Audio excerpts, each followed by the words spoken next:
നമുക്കൊരു സിമ്പിൾ വെളുത്തുള്ളി അച്ചാറിൻ്റെ റെസിപ്പി നോക്കാം.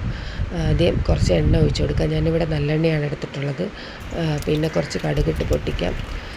അത് കഴിഞ്ഞ് പച്ചമുളക്, നീളത്തിനരിഞ്ഞ ഇഞ്ചി, കുറച്ച് കറിവേപ്പില, ഇത് മൂന്നും ഇട്ട് നന്നായിട്ടൊന്ന് വഴറ്റിയതിന് ശേഷം നമുക്ക് വെളുത്തുള്ളി ഇട്ട് കൊടുക്കാം.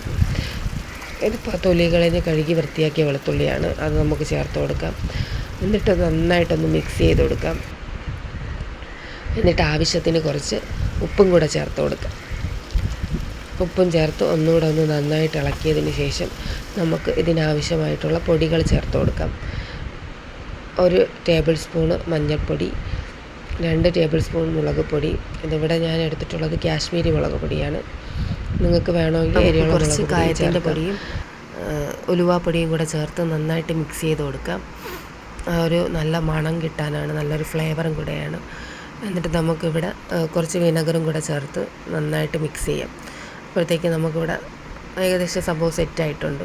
എന്നിട്ട് നന്നായിട്ടൊന്ന് ഇളക്കി കൊടുത്താൽ നമ്മുടെ വെളുത്തുള്ളി അച്ചാർ ഇവിടെ റെഡി ആയിട്ടുണ്ട്.